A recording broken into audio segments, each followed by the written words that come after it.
Well, hello everyone. Welcome back to another episode of Espresso with Matt. I am thrilled. I am here with Mimi Nicklin, who is joining us from really around the world. My first international guest in a long time, so I'm really thrilled you're here. I'm so happy we got to join each other and have this conversation today. Mimi, thank you so much for joining. How are you doing today? I also feel the same. I'm very happy that we finally got this to happen, Matt, Yeah, and then we can share an espresso. Well, in my absolutely. case, a tea, Hey. but close enough, and share some passion. So thank you for the invitation. Well, I appreciate it. And just for everyone, we are recording this. I believe there's about a 13-hour time and day difference across the international date line. And so I appreciate you joining here. And we're going to have a really wonderful conversation. I'm so excited you're here. We were just talking about this a few minutes before we went live here. Your passion, what you work on, is so connected to what I've done for my career.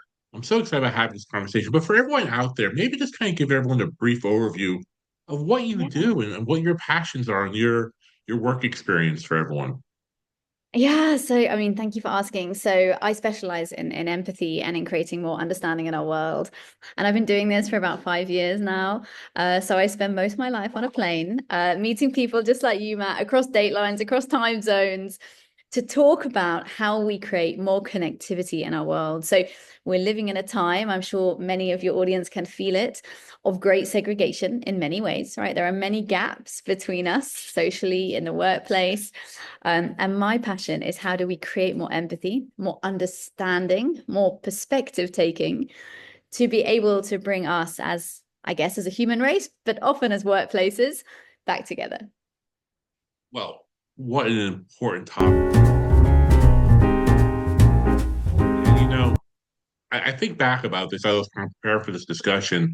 I think back about somebody I talked to someone. Well, actually, I heard a speech in 1997. I was at a graduation for college for one of my friends, and in the speech, the person said basically was talking about the internet, and this is before social media really kind of hit and everything like that. 1997, and said, "Do you think you're happier today because you could email across the world, or do you think you were happier 100 years ago when you knew your neighbors and your connectivity?" And I think about that a lot. I think about where we've become is that we have all these tools for connectivity, for talking, amazing communication devices. But yet the paradox is we feel more and more disconnected, more and more lonely. And you talk a lot about that. Why do you think that is? Why do we have more ways to communicate, yet we're less connected than ever before? Yeah, you're right. I think the word paradox is the right word. I often talk in a similar vein, Matt, about the fact that nobody wants to die alone, and yet we seem completely committed to living alone, right? So, I think paradoxical is the right word for all of these things that we're experiencing. I think there's a lot of reasons for that. I mean, pace of life is one of them. Life is just so fast. Something like empathy has two great enemies. One is low time, the other is high stress, right? When you are time starved and very stressed, to access your prefrontal cortex, which is where your empathy sits, is very hard for you, right? Because you're in this kind of survival state, which doesn't do a lot for us accessing those skill sets. So we live under high amounts of stress. And of course, there's many reasons for that: social, economic, political, all around the world. Wherever you're tuning into this show from, you will have a reality in your country. We live far from our roots, many of us, right? So that's not always inherently bad, but it does mean that we leave our communities. So, for example, one of the countries I work a lot in is Dubai, which is in the Middle East, right, in the United Arab Emirates. And they are building an economy. They're a very new country, and they are struggling with burnout and exhaustion and that type of thing. And the government's phenomenal at putting things in place to amend that. But this year, the government named the entire year, so 2025, the year of community. So when they're looking to fundamentally fix issues of burnout and exhaustion and segregation and all of these issues that are happening in society, the government, the sheikh, the leader of that country, has pinpointed on community as one of them. We are living outside of our communities, and we're not investing enough time to rebuild them. So loneliness, as you touched on, impacts nearly 52, well, in America, nearly 52% of Americans suffer from loneliness. And we know that loneliness, for a start, you statistically are likely to die 8 years earlier, far less able to recover from disease. According to the previous Surgeon General, it is as dangerous as smoking 15 cigarettes a day. So that social disconnection is becoming a habit in many ways, disconnected from our communities, far away from our families, working under very high stress, low time realities. And then it kind of ripples from there. And I think probably there is a role for technology, back to your 1997 article, but I don't Yes. think it's the cause. I just think sometimes it can contribute.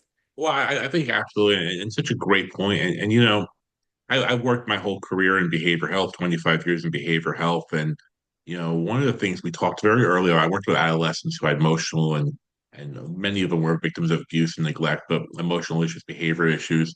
And we used to have this philosophy of these ideas of belonging, mastery, independence, and generosity as key things that are part of human development. And Mm, once you get past that initial safety, I'm hungry, I'm cold, I have shelter, those things of being feeling like I need to belong to something. I have a sense of independence. I can be generous to someone. I'm good at something. Are so core to our belonging. And yet, I love what you said was that we want this connection, yet we're moving away from connections, especially in the workplace. It's so important.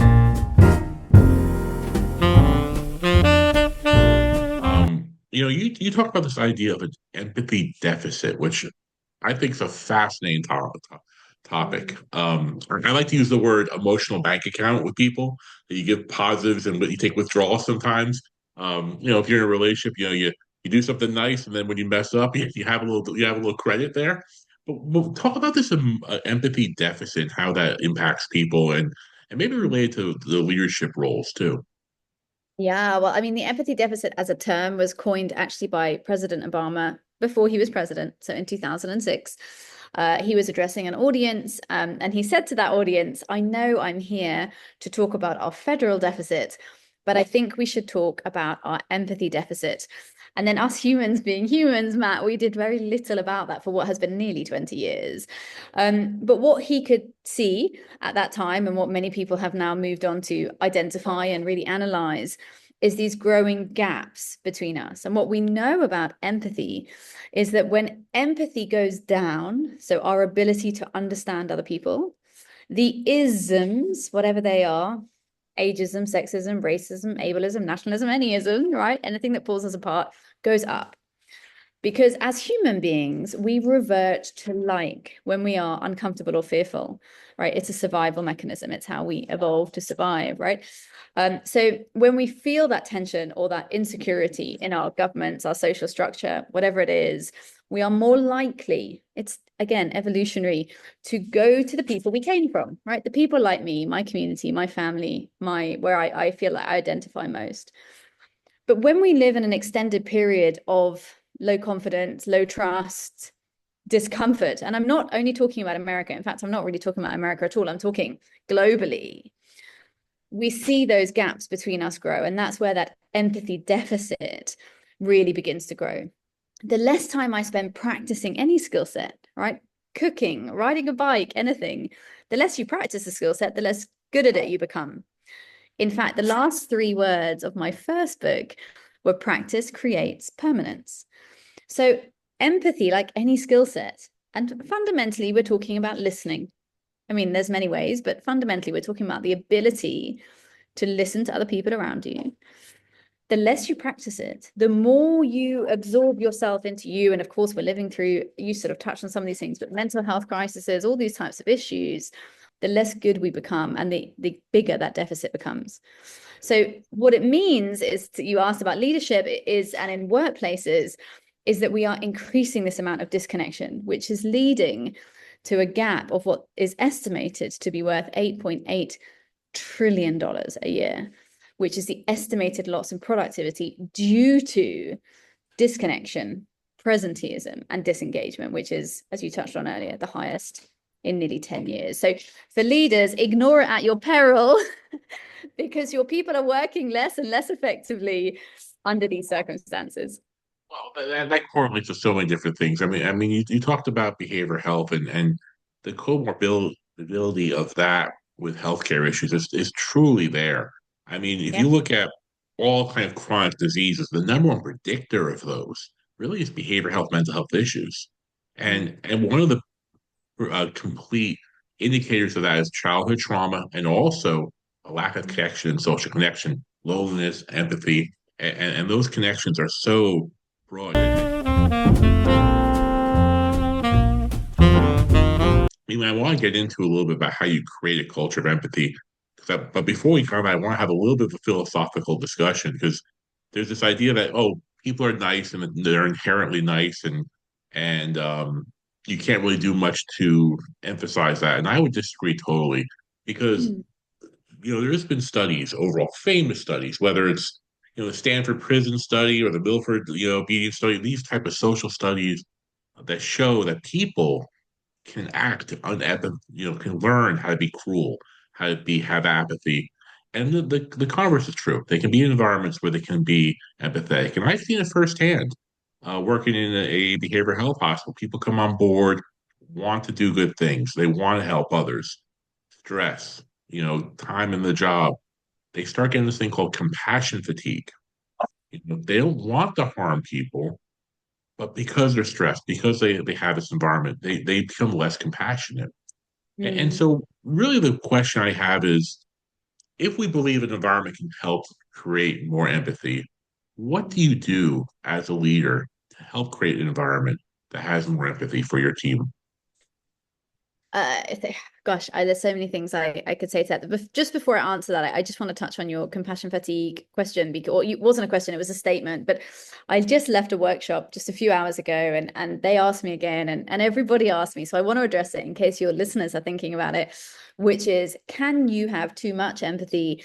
Can you run out of empathy? If I have too much empathy, will I burn out? Which is what you were referencing there around compassion fatigue. And the answer is no.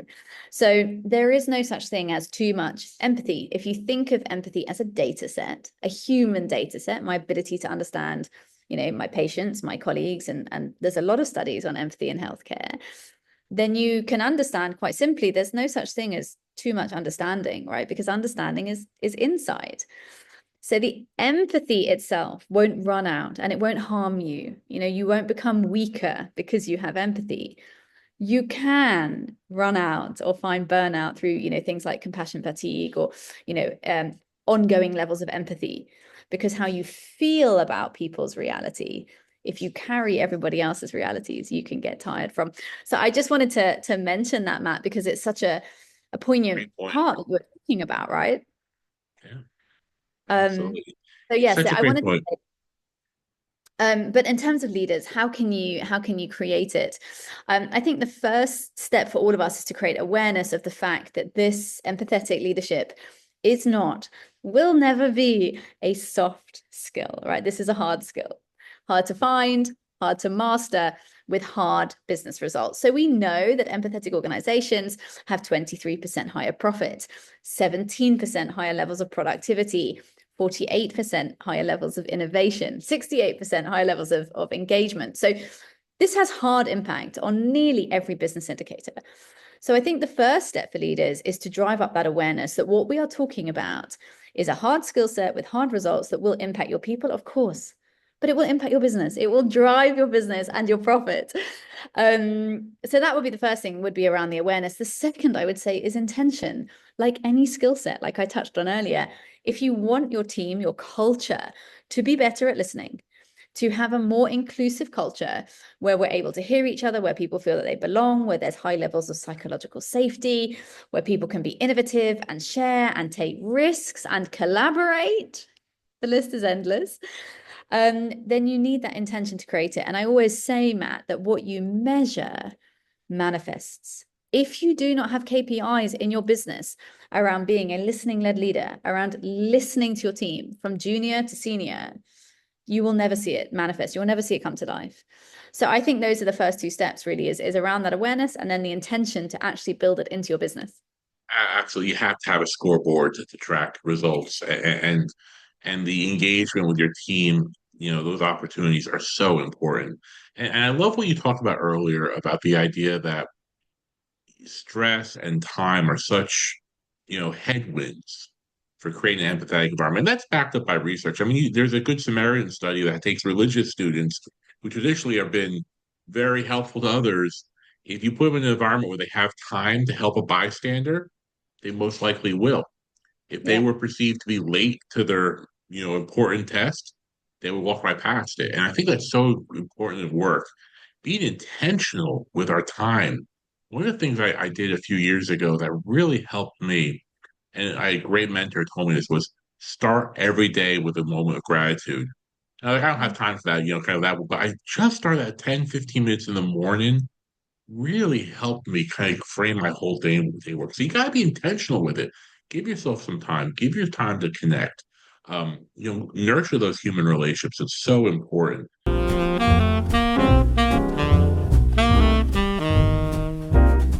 You talked about this all, for as the idea of empathy being a business case. Mm.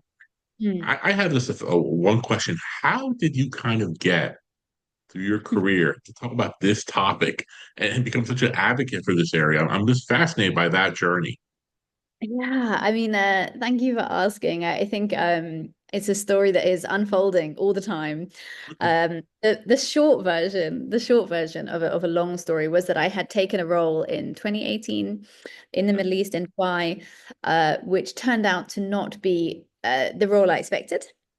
And I had gone into a CEO role, but I had no idea, to be honest, how to overcome the issues that I had been sort of flown in to fix. And as I said, they hadn't told me about them. So it was a bit overwhelming at the time. And I went to see a business coach, Matt, and I was asking her for some advice on how to manage this situation. And she was asking me about my leadership. And I remember at the time that I was talking about intuition, intuitive leadership. And she stopped me and she asked me a question that fundamentally changed my life because she said to me, Mimi, is it intuition or is it empathy? And I was like, no, it's not empathy. You know, what's empathy got to do with it? But I left that meeting, Matt, and I began to study. I discovered the empathy deficit and I couldn't understand. This is 2018, that nobody was talking about this, right? I just, it was bamboozling to me. I hadn't been talking about it, obviously, to that point. But once I understood what was going on, and no one really was having this conversation, so I felt compelled to start writing about it. Again, I never planned to become a best-selling author or any author. I just had to write, I think, for myself. I started to try and organize my thoughts, and eventually a friend said to me, "Why don't you publish a book?" And I was like, "Who?" She was like, "No, you." I was like, "Oh, no, no, no, I can't write a book." But I did. And now I finished my third. And from that point onwards, life began to change. I have very, I guess, tenaciously got up every day, Sunday, Christmas Day, I don't know, Thanksgiving Day, every day to do this ever since. And I think for a long time, you feel like you are broadcasting to a big black hole of the web, right? Or LinkedIn. But now that's beginning to shift. So yeah, it's been a very I feel very grateful. You talked about gratitude. I agree with that hugely. I feel very grateful for this journey. I'm extremely present in every new part of it that comes. But I also believe, to that point around gratitude, is being very aware that if you have a purpose, and for me, my purpose found me, right? It came to me, whether you believe that comes from God or the universe or wherever you believe these things come from, it found me. And now I'm extremely open to those signs, right? Extremely grateful. And I listen to them. So I follow that energy, and hopefully I can help a few people every day. And if so, I'll keep going. Maybe, well, first of all, thank you so much for sharing that. You must be immensely proud of your journey because to come from that place of just kind of hearing what's core to your being and really actualize that in a real positive way. I will say this: the world needs more of this, and I really think more and more people are craving I these hope so. conversations. I really do. And it's funny because a few years ago, I was very busy every day in the hospital, working really hard. And if someone said to you, "Hey, Matt, you're going to be doing a podcast," I'm like, "Come on, I don't have time for that." But what I've found over the last year or so is there is a need to connect with people and have genuine, authentic conversation.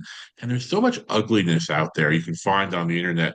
And you find these little gems of connection, of compassion, of empathy, of people being good to each other. And I often think about this. The news is the news because it's rare, and we don't talk enough about how positive and how empathetic people can be if Yeah. providing that conversation. I will, and you actually put in kind of name it and saying we want more of this. And it's kind of one of those arguments that, well, we don't have time for that.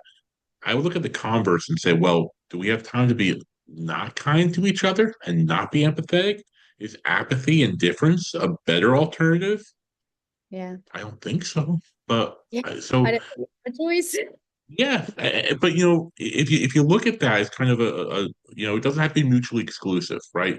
You can be successful and kind, you can be successful and empathetic, and so Mimi, thank you so much for sharing that story. And I think it's such an important discussion for people to have and move forward from there. Um, just really, really amazing. I just have kind of you do speaking engagements, you do a lot of books, you do authors and everything like that. You also on your website indicate that you do interventions in organizations to kind of increase empathy. Kind of give us a playbook about what you're doing there. How does someone start to look at that in organization, start to really kind of, bring that forward? Could you share that with everyone?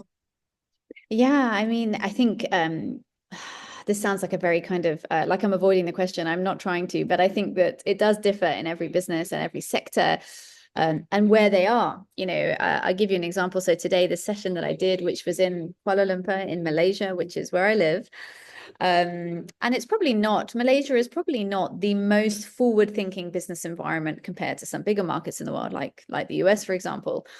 But this team did specifically request a session on empathetic leadership, which is quite rare, right? Often when I go in and I talk about empathetic leadership, but I might go in alongside a slightly different theme, listening-led leadership, multi-generational engagement, psychological safety, various different ways into this conversation, because I know in empathy for my audience, they might not be comfortable or ready to start with empathy, right? Because many people don't know what it is, Matt. So they think, oh no, I don't want that in my business, right? So we find other ways in. So the reason I give that story is that it very much depends on where the business is culturally and from a leadership point of view as to how accepting and open they are to the idea and the power, right? That the skill set of empathy in their business. But similar to the sort of framework, as it were, that I was using earlier for leaders, we have to start with awareness. So we tend to start with something with the C-suite, which would be a masterclass of some form, or if there's not time for that, like a keynote of some deliverable, so that they can hear it and say, I think she might be onto something, right? I think she's talking. I kind of understand, and I find, Matt, that never yet, hopefully, have I addressed an audience where they haven't said that. Maybe they don't know how, maybe they're not going to do it right now, but they come away saying, I get it. She's making sense. I talk a lot about evolution. I talk a lot about, how the brain works, neuroscience, data. There's very little to push back against. And that is that first step in the organization. Once you've got those C-level leaders to say, okay, I think there's something in this. From that, you can look at various different programs. So we do 3, 6, and 12-month intervention programs across the year, which can be training, lunch and learns. We do executive dinners. We've just started doing sort of 2-day retreats out of the office, different ways in to those different businesses, because these skill sets, you can't just sort of turn them on. They take a bit of time. You can't just say, oh, I want to be a better listener tomorrow. Well, you can say that is a good thing, but probably you won't immediately wake up tomorrow and be brilliant at that, because as we touched on earlier, skills need practice. So yeah, there's various ways in, Matt, but it depends very much on who and what and where. Well, I mean, Matt, I will say this, and we'll make sure we get on the slides all your contact information, your website, your YouTube channel, and all that wonderful information. I was in healthcare leadership for 25 years, and this conversation has been a consistent conversation, but I think you encapsulate the core of it, this idea of empathy. I haven't heard it expressed in such a articulate way than you've expressed it. The idea of empathy. Everyone talks about customer service, engagement, all these different discussions, but really, when you kind of boil it down, it is that core of Yeah, empathy about it caring is. for other people, and so it connects so much to measurables out there. And I don't think there's a healthcare organization I've been around in my 25 years that isn't deeply concerned about the erosion of patient satisfaction and employee engagement.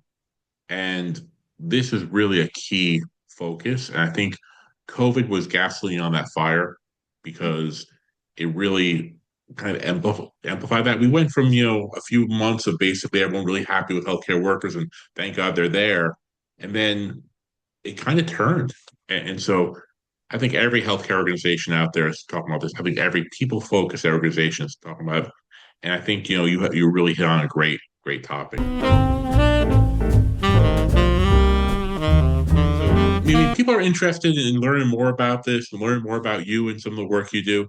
Kind of give us a little bit of how to get in contact with you and what's the best information for resources. Can you go through that a little bit for us? Sure. Well, as you can see on the screen, if you're watching on video, and if not, my name is Mimi Nicklin, and you can Google me, you'll find me anywhere. But I am particularly active on LinkedIn and on Instagram. My website is www.empathyeverywhere.co. I have lots on there, and my books are on Amazon. So if you look up my name on Amazon, you'll find my first two books, and my third is called The Connection Prescription, and it comes out in April in the USA. Wonderful stuff. I would suggest every leader out there try and connect in a patient focused, a team member focused. She got to be on your follow list. Amazing content.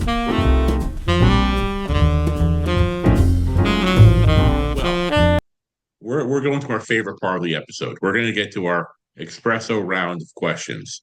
These are short questions, trying to get to know you a little bit differently. So the first espresso question we have: what is the best piece of advice you ever got over a cup of coffee or tea in your case? Um, oh, the best piece of advice I ever got, I think it was probably to not be afraid of silence. And I remember the woman, female leader, who told me this, and I was very young. And I remember having no idea what she was referring to and thinking, why is she telling me to be silent when I sort of thought, especially as a young woman, female, that I should speak up and have my voice heard. And that has gone on to be one of the best pieces of advice that I've ever heard, because I think so much of our power is in listening, in not speaking versus speaking. So that piece of advice has gone on to shape much of my work and even how I present on stage, using pauses, using silence, creating space for people to be heard. So yeah, I think that was my best advice. Amazing advice, wonderful advice, and something I've heard many times, and something I have to practice a lot, not to fill All the right. void. So really great.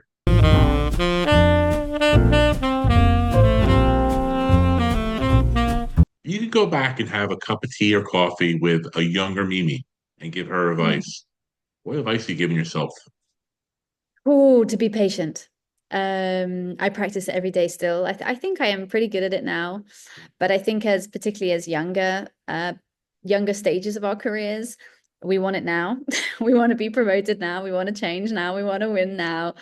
And I have learned in my later life, I guess, sort of once I got into my 30s, that patience definitely, in Britain, we say patience is a virtue. And again, I really believe in that today. I think what is meant for you will come for you.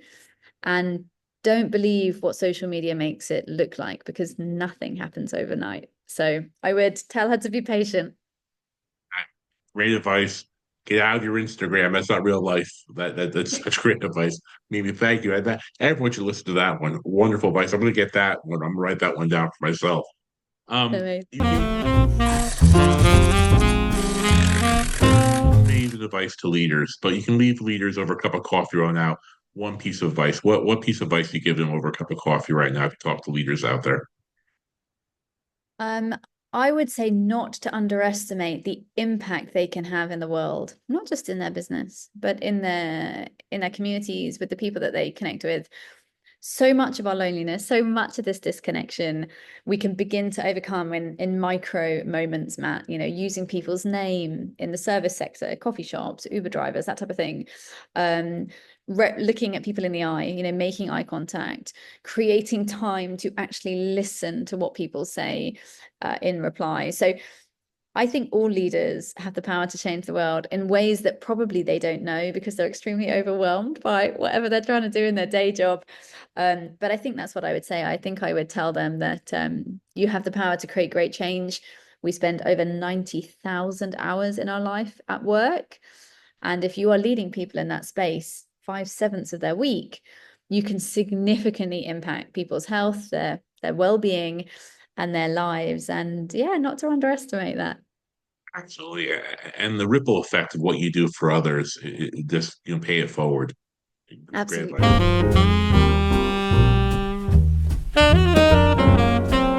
Last espresso round question for us today.